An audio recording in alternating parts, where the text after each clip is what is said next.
Gilas Pilipinas is now part of Group D in the 2019 FIBA Basketball World Cup. And joining the Philippines are Italy, Angola, and 2014 FIBA World Cup runner-up Serbia. Placed in a tough group, we'd like to know, does Gilas have a chance of making a deep run in this tournament? Joining me for this discussion, we have absolute legends in the studio. Hall of Fame legend, the fortune cookie Atoy ko, and the winningest coach in the game, Coach Tim Cone. Gentlemen, maraming salamat and welcome to the score.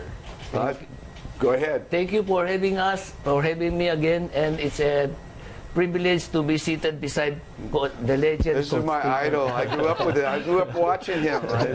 I learned my basketball watching Atoy play. So the fans are going to awesome. learn a lot today. They'd like to know what are our chances of advancing beyond the group stage when we're in a group with Angola, Italy, and Serbia. So, Coach Atoy, I'll start with you. I start with me as a player. I think we have to have consistent shooters.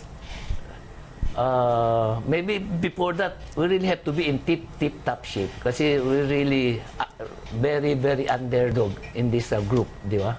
And then we really have a very good shooters, and not only good shooters, but should be consistent shooter. And also, some big man to get the rebound so we can run. We have to run.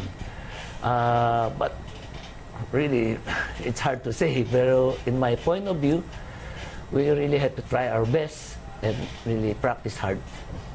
Coach Tim. I think Atoy's got it on. We got to be able to shoot the ball well. No doubt about it. We have to have, and I think that's what they've really focused on and trying to bring is shooters. But for me, you know, the Angola obviously is beatable. It's not a given. Any of those teams are not. None of them are given. I don't care what bracket you would have been in. Every bracket would have been hard. But to me, if you have to choose between, because you got to win two, so you got to either beat Angola, which is I think their third game, and I think they play Serbia first, and then they play Italy. So it's a choice between Serbia and Italy. Someone's got to get it, and it looks like Italy is the team that's beatable. I mean, they're going to be tough, but they're beatable. And I look at the last World Championships we went to. You know, we played Argentina to a big battle. We went overtime with Croatia, I think it was. So, I mean, and there's a real good chance that someone's going to take us lightly, and we'll go out and sting them. And I know one thing, Coach Yang, he won't let his players be intimidated by anybody. They're going to go after anybody, and they're not going to be intimidated. That's an important factor, Coach Atoy, that intimidation factor. Now, when you compete in the highest level, this is the highest level, the World Cup. Kasama yun. How do you stop yourself from being starstruck, especially if you have NBA guys coming over to play? You really have to be in shape, really in shape, and mental toughness para to get away from that.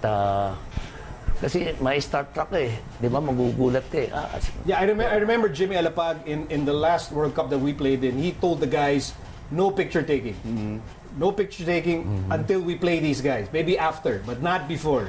Kasi nga, hindi pwedeng parang you can't be a fan. No, you can't. Talking about beatable, I think Coach Yengao is really doing very well. He knows what he's doing. But with addition of team coach in the coaching staff, I think that's one thing. Oh, yeah, Atoy ko campaigning for you now. I should be campaigning for him. Who's going to question the coach Tim Cone, right? Well, you know, Yang has his own system. You know, he has his own thing, and he's very comfortable with the people around him, with Kaloy Garcia and his group. He's got a real good vision of how he wants his team to play. And, you know, I mean, I would give him alternatives because I look at the game differently from him, but I would not be, you know, we would not be right on line with each other because we do see the game differently. And Yang has been able to take teams and make them overachieve. You know, you see the Rain or Shine teams, you see the NLEX team right now is playing really, really well. He takes players and makes them overachieve. I agree. And players have to be able to overachieve to beat those kind of teams. So you're not going to beat them with talent. But You got to beat them Because with more than I'm talent. saying that because with the mind of coach Tim Con also, it might help. At depende kung Coach Yenga will going to accept that or not, di ba? Pero as a basketball fan, but that's my point of view. The two minds is better than one. Yeah, well, thank you. I appreciate that. Our national team I coached it in '98, and it was an incredible experience. It was a tough one because we came up short, and I know I've been around Chuck Reyes a lot. I know all the ups and downs he went through all that stuff, and now Coach Yang, has done it once before, and now he's back at it. The good thing about Coach Yang is that he's experienced it already, and he knows what it's all about. National team coaching, it's a different animal. Don't realize that it's not like you're coaching a PBA team or a UAAP or NCAA team. National team is a completely different animal. Okay, let's look at this from the point of view of the other teams, Italy, Serbia, Angola. When they play the Philippines, what will they be surprised with? Ano ba yung panggulat natin against these teams, Coach Good Atoy? question. Oh,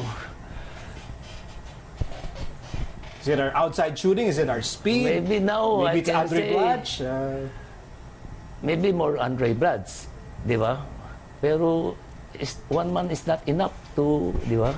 We really have to cooperate. Everybody has to contribute, di ba? As what I'm saying, in my point of view, we really have to run them, and then we have to have good shooter, and also we need Bloods and other big guys, and also even if the NBA will allow Clarkson to play, maybe it will be add firepower to the team, di ba? I think we have more good chances of winning against Italy or Angola. Well, I think guys like Pogoy will surprise them. I think that they'll look across the court and say, and then they come out and play. I think when the imports come in, they are so absolutely shocked at how skilled our league is, the PBA is. They're absolutely shocked every time an import comes in, and they didn't expect it to be like this. And I think there's going to be that same kind of not expecting them to be like that. I mean, you can watch them on video, you watch them on tape, and they can prepare. When you get out there and you play, and these guys are playing their hearts out, and they're knocking down shots, and they're defending and getting in your face, it's a whole different ball game. So I think that I think they'll know Blatch better. I think they'll be comfortable with Blatch because he's an NBA guy, but I don't think they're going to be comfortable with Jumar. Jumar could really surprise a lot of those bigs out there, and our point guard, our speed at our point guard level, guys like Jason and the ability to get to the basket. I think that was the biggest surprise in 2014 was our ability to blow by people and get to the basket with the dribble drive motion that Chuck Reyes brought to the national team. And In add to that, maybe Aguilar can improve his perimeter shots because he's tall, but he's skinny, and when he has the ability to jump high. Really, if he can improve the perimeter shots. Super athlete, and they're not going to see an athlete like him over there. They're going to be surprised at how athletic Japet is. Yeah, I think they'll just be distracted with Japet's hair. I don't know what rule you have. I don't know what rule you have on the team. Like, I don't know how long he can grow his hair. I don't have any rules. They can go. As long as he's playing well, go ahead. Yeah. But I think it also leads to a discussion when other teams look at the Philippines outside of, let's say, Blatch or a Junmar or even a Japet, and they see the size disparity. It can have that effect. The teams are like, okay, this is a small team. We can take these guys and kind of take us lightly. Have you had any experience like that before? Na, literally, small tayo because we're a smaller team. With my experience as a Philippine team, when we played against Israel way back 1974, we were bullied. Then we don't know yet about the press defense, and then Israel is using that against us. We can even bring down the ball to the front court. Half court pa lang, naaagaw na eh. That's why we were, tinambakan kami, 60 points. Well, that's a team that took advantage of, size disparity. But can that be a strength, like in surprising? I definitely think so. I think definitely going to be a strength.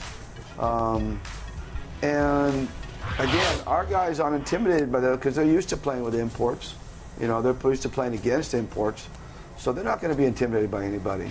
And again, I have to go back to the coach. Coach Yang will not be intimidated by anybody, and he won't let his people be intimidated by him. So they're going to come out and just play. And, you know, he's going to have that, you know, I've been coaching against Yang Yao for years, and his guys do a great job of just coming out and playing. They don't feel pressure. He doesn't put pressure on guys. That's my problem as a coach. I put a lot of pressure on my players, and they get tight, and, you know. But Yang's guys come out, and I wish I had that magic. Just come out and they play with comfortability. They're comfortable with their shots. They don't panic, and that's the biggest thing. Is that you get into these things and you start to look around and you say, "Oh no, we can't beat these guys," or "Oh no, we can't play our game," or "Oh no." That will not happen with this team because of Coach Yang. And on that note, we'd like to thank our legends.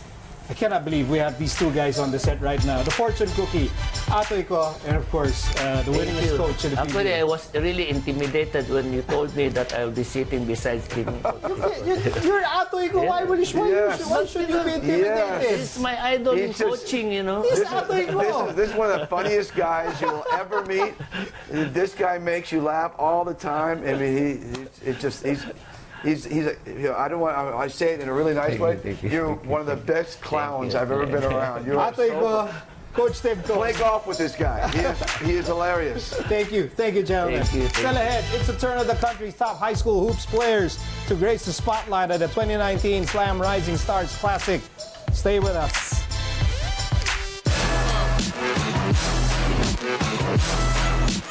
Thank you for watching The Score. Don't forget to subscribe to ABS-CBN Sports YouTube channel to be updated with the latest games.